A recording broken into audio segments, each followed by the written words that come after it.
This is Bachmann's Class 37. It's a great model of a great locomotive, but what can we do to improve it?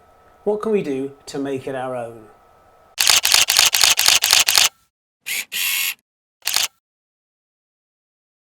The first thing out of the box is obviously to check it over and make sure everything's fine. There's no bits hanging off, that the coupling's is good, the buffers. These are the kind of things that tend to get damaged in transit, and this one was absolutely fine.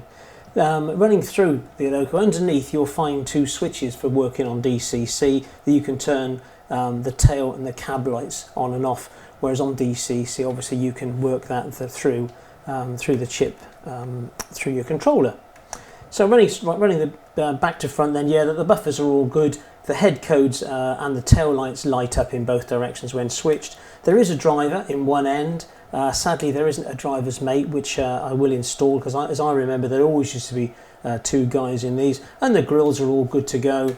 And down to the other end, everything's good on there. Yeah, so it's a very straightforward locomotive. So we go. Next thing to do is obviously to run it in, and that's in both directions. I run it half an hour at a kind of a medium speed to make sure the gears bed in and everything's fine. Obviously, test the switching of the tail lights, make sure they all work, and also the cab lights. Sadly, you can't turn one set of cab lights on and the other one off. They're either both on or both off, which is a bit of a shame, but it's not very prototypical, but we are where we are. And then obviously you can convert it to DCC by fitting a chip in there.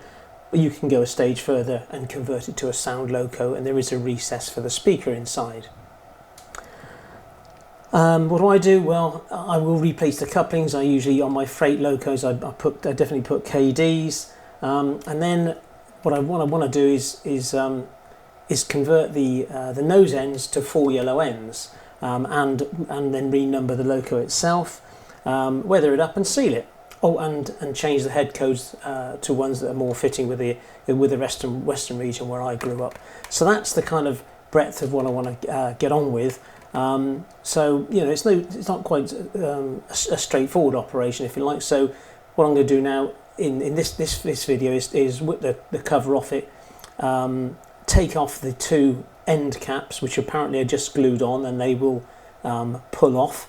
Respray those into full yellow ends, re-head code them with a different code, refit them, put another guy in the cab, and then renumber it to a loco that was working around sort of the western region back in the late 60s, early 70s. So that's what we'll do next.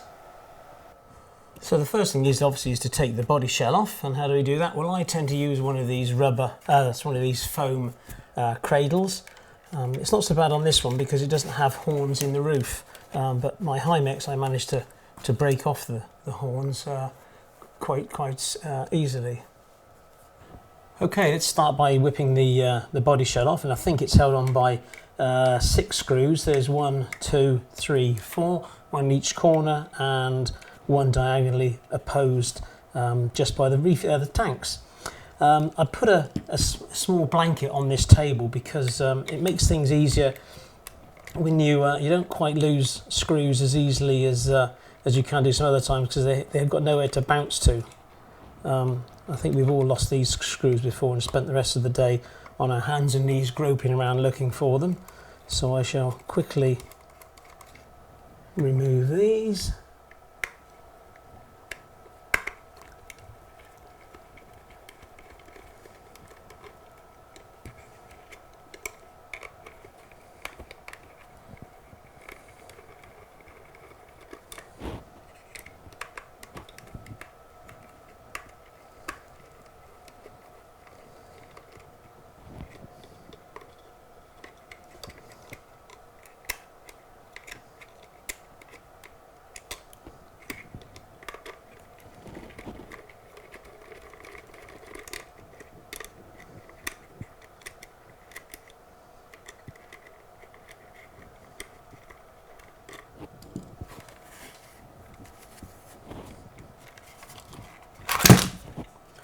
Well, that came off quite easy, didn't it? Just slips away. So we should have 6 screws left. 1, 2, 3, 4.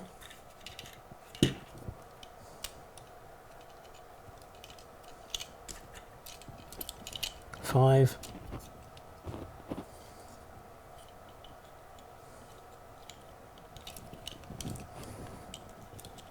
6. Okay, put those to one side.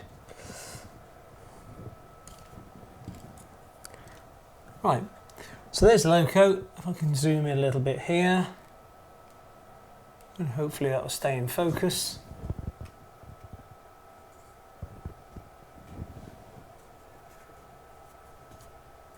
Just make sure this other one's... So there's the chip.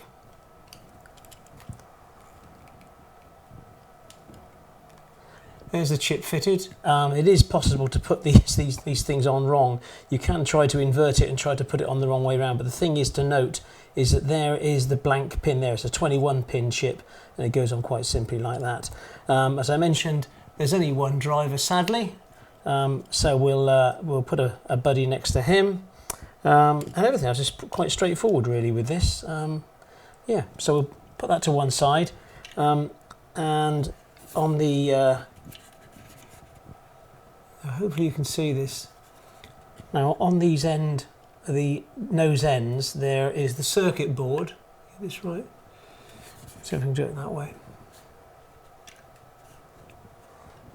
Can you see that there is a circuit board inside the just behind the end cap. Now you can't take the circuit board out until you've taken the nose off. So what we'll do now is, this is the dreadful bit, this is not without risk, is I'll simply pop the loco body shell into the little foam cradle and then prise off this end.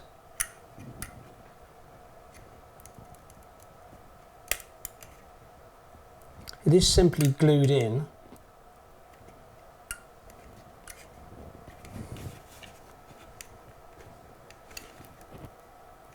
And if you can see there, it is starting to come apart. And you just tease it out, a little bit more pressure. I don't like to push too much on the circuit board.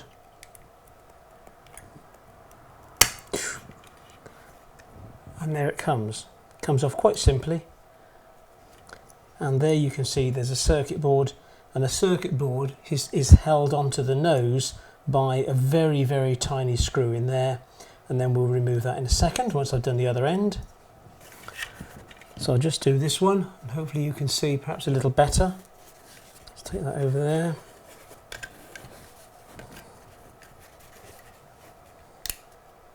Oh, sounds a little easier, this one.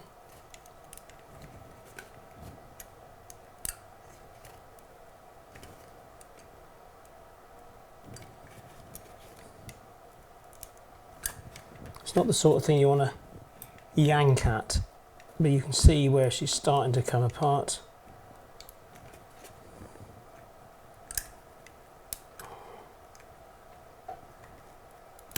Oh, yeah, that was starting to go.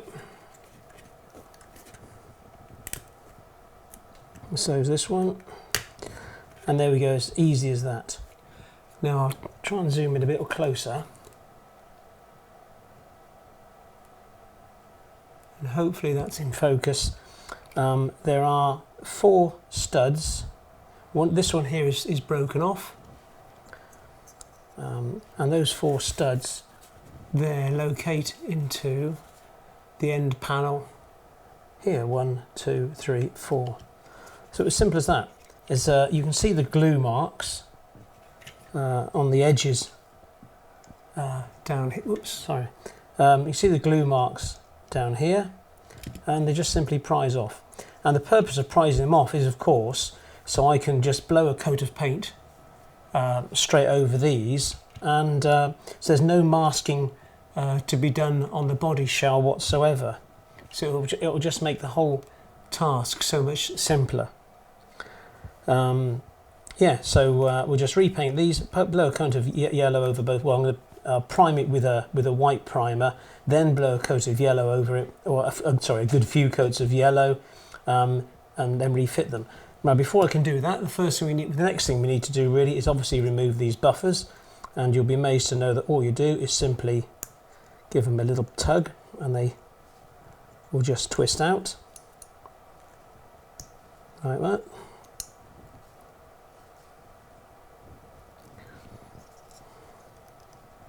Ouch.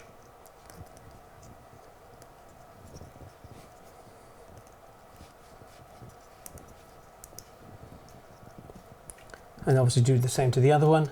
And I'll just show you on the back of this circuit board, there is the tiny screw. And you undo the screw. And this is the advantage of working on a blanket, and there's the circuit board. So you can turn this over, and there are the LEDs, if you can see those. Let me just zoom right in.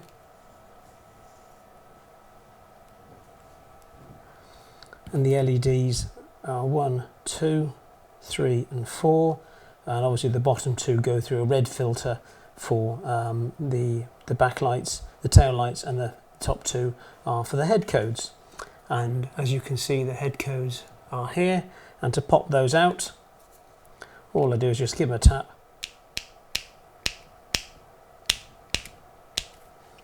Obviously a bit more than the tap today.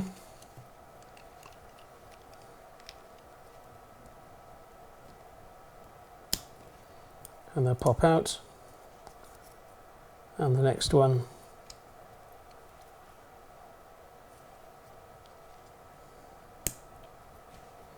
and they're away. So all I'm going to do now is obviously spray this lot up, and then refit them, change the head codes. Unlike the other 37, the one with the centre head code, these have a box around them, so obviously that box will have to be painted yellow as well, which is obviously going to present me with a little bit of an issue, but I'm sure we'll conquer it. And then obviously replace the head codes here. As you can see, this one reads 45, then whatever I deem applicable, we'll put it on there, and there we go. So that's how you sorry, give these out a shot a bit, aren't I? So that's the basics of taking it apart. So just run through it again. So all I do is whipped it out, taking out the 6 screws that hold the thing together, prise off the 2 nose sections which are glued in, take out the head codes, take off the boards, take off the buffers, and then I'll respray this and come back to you once I've sprayed the nose sections up, and then we'll look at doing the reassembly and take it from there. I won't include in this video how I'm going to blow a coat of paint over it. I'm sure there's enough videos around to show you how to use an airbrush. What I imagine I'll do is I won't put the yellow straight onto here. What I'll do is use Alclad 2 primer, and it's easier to go from green to white to yellow than it is going from green to yellow, because this will take a great deal of yellow paint to cover it. So it's easier to cover it in white first, and then put the yellow on. One other thing that I have noticed with these head codes, as I mentioned, you could see that it was in a case. You can prise these apart like that, and they just come apart. So now it is quite simple to paint the surrounds yellow, and at the same time as you do the other ones there. So that kind of seems straightforward after all. I'll just tap the other ones out. Just go wide.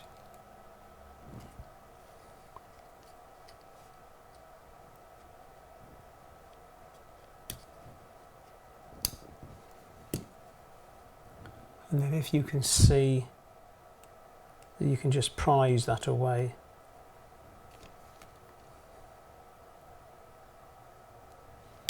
And it comes apart as simple as that. Okay, there we go. Right, onward. So after the last video, what I did yesterday evening is I came up to up here and I blew a couple of coats of Alclad 2 primer over the nose sections, and also the head code doors. What I did with these head code doors was I put some sticky tape down on this pad glue and obviously just place those doors on the tape to hold them still while I glue a coat of paint over them. Now's the time to turn to the yellow, and for that you don't really have much choice in this. I use Phoenix Precision P134 BR Signal Yellow pre-1985 dull, and this is the colour of choice. It's the kind of right colour, and I'm all prepped up in the air gun ready to go. So I'll put on some protective clothing and crack on with these bits.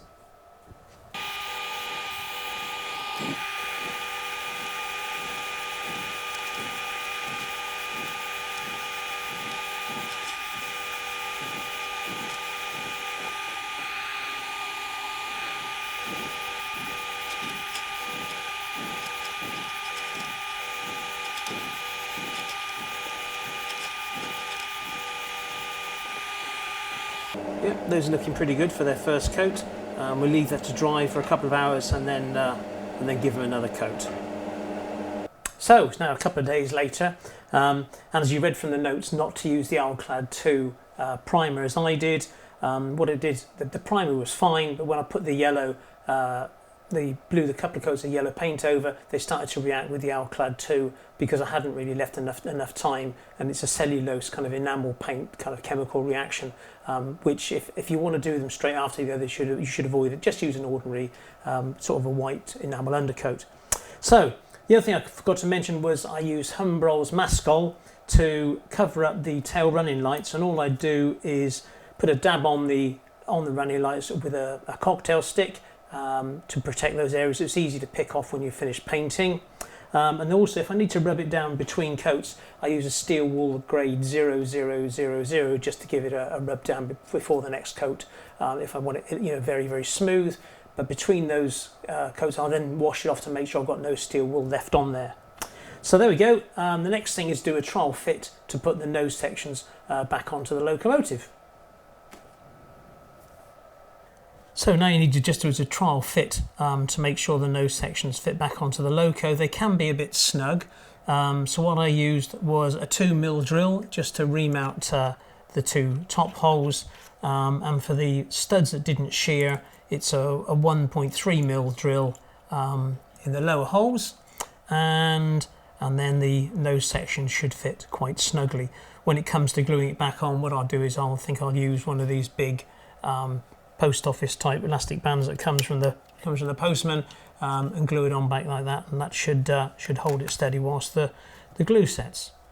The last thing I'm going to do is reassemble these back onto the loco, because it's far easier to do the head code bits and bobs obviously whilst they're separated. So that's what we'll look at next. Now the head codes,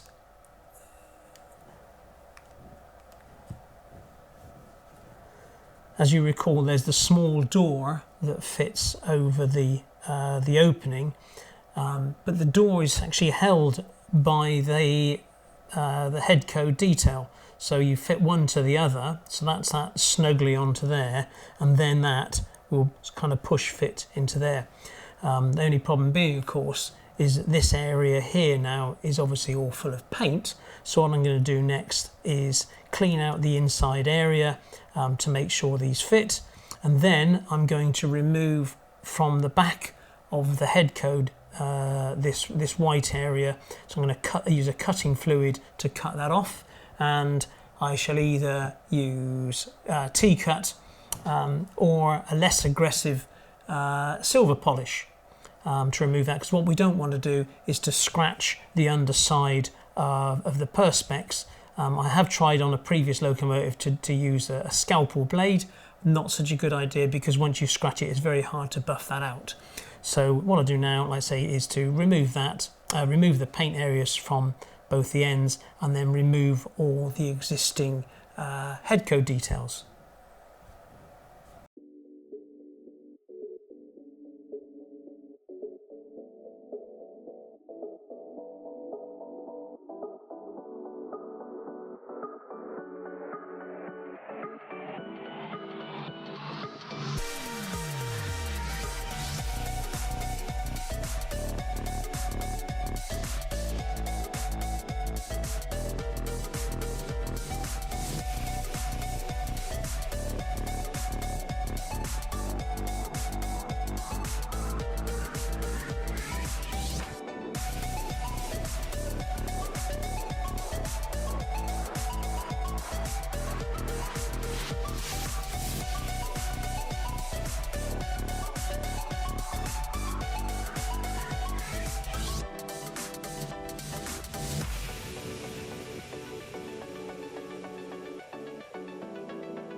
So my plan is to use a little bit of tape to hold the head code still.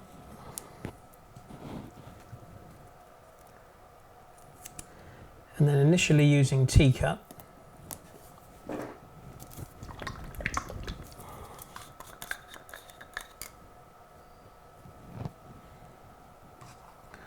with a cotton bud.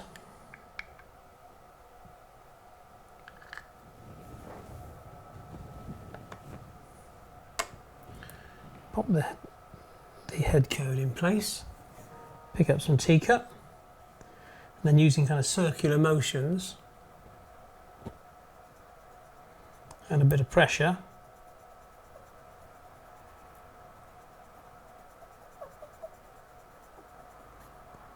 you can start to see the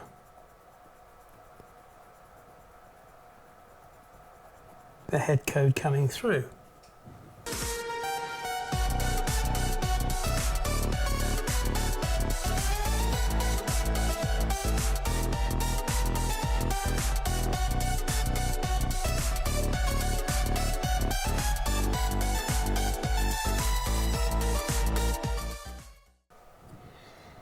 Well, that's the head box. The head code box is all cleaned out. So moving on to the head codes, and these are from a company called Precision Labels, and I actually quite like these. I think they're a good way of replicating head codes. There's two different sizes for 00. Obviously, they should be 4mm to the foot, but actually there's 4mm to the foot and also 3.6mm to the foot. These are slightly smaller than those, if you can see that kind of subtle difference there. Yes, that's these ones here. If you can see the two different sizes across these lines, then these are smaller than those. And that's because, quite simply, some models, their head code boxes aren't true to scale, and therefore the true numbers actually won't fit in them. So Precision Labels have thought this through and made some labels that are 3.6mm to the foot rather than the 4mm.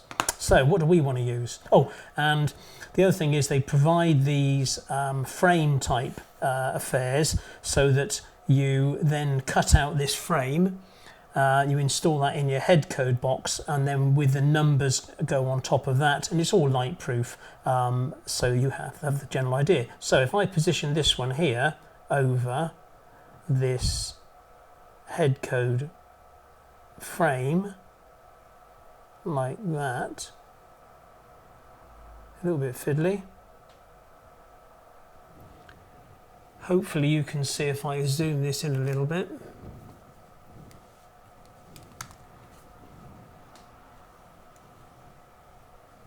how it kind of works. So we would cut out this frame, stick in, peel, this is a sticky back plastic, peel off the black plastic, put on the numbers, and then install those into the loco. So that's what we do. And what I'm going to do is, one end of this loco will have a freight head code, either a 7, 8 or a 9, and the other side will have 4 zeros, the running light code. So what I'll do on these is I'll install the running light, and so you can see how that's done. So with the scalpel, I've cut out these openings from this one here. So now what I need to do is peel the backing off, glue them, tape them down to the mat, and then cut out the head code digits themselves and stick them onto the sticky side of the head code frames, if that all makes sense.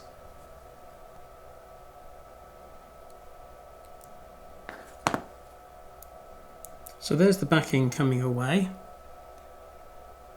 and very gently I need to lay this down here, get that to stay down. And I have done this once before on a centre head code 37, just to figure out how it was supposed to be done. And this is the kind of easiest way that I've found. It's not difficult, it's just a little bit of a challenge, but then, well, We all like a challenge, don't we? So this is the sticky side up. So I must now stick the sticky side up down so I can work with it. And then what I need to do is trim these and then turn them over and pop them into those windows. And then once they're on, turn this over, have a look and make sure that they're correct kind of laterally. They can be out vertically because you know, that's the way they were. So what I shall do is scalpel up this one.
So after much fiddling around and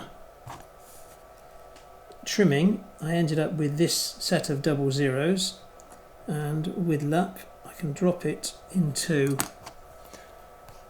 this opening.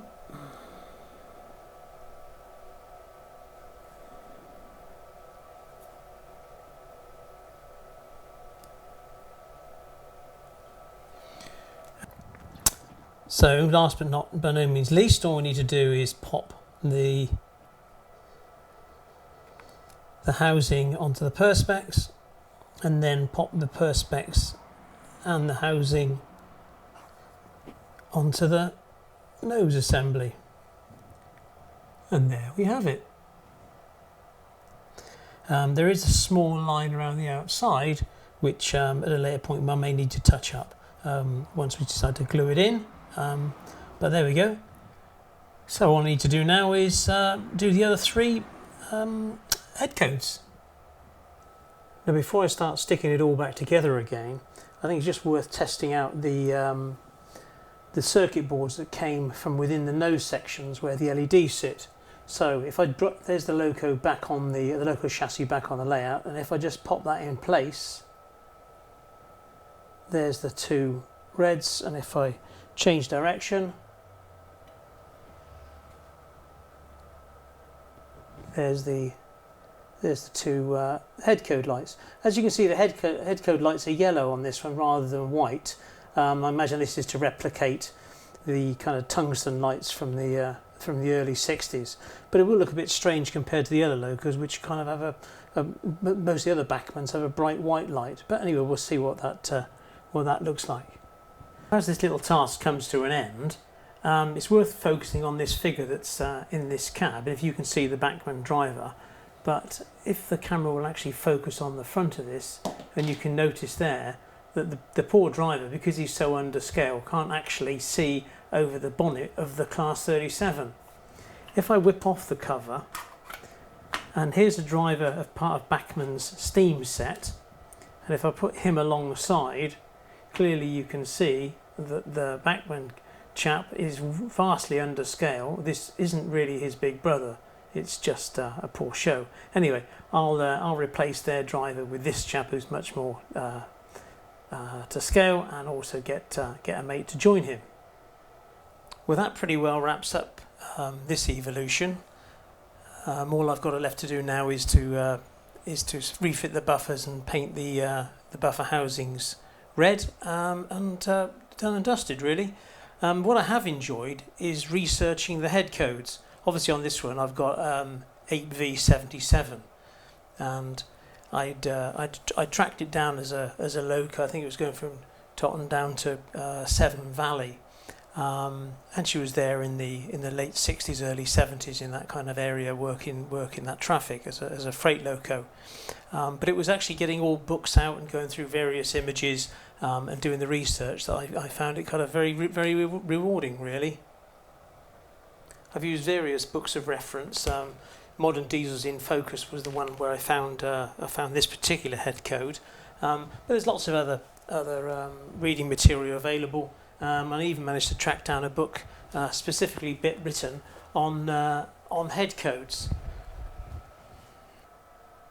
When I made the second set of head codes, I didn't use the frames from Precision Labels. What I decided to do that time was to simply lay a piece of sellotape down on the cutting mat, and then place the letters and numbers on top of the sellotape and then trim them to size.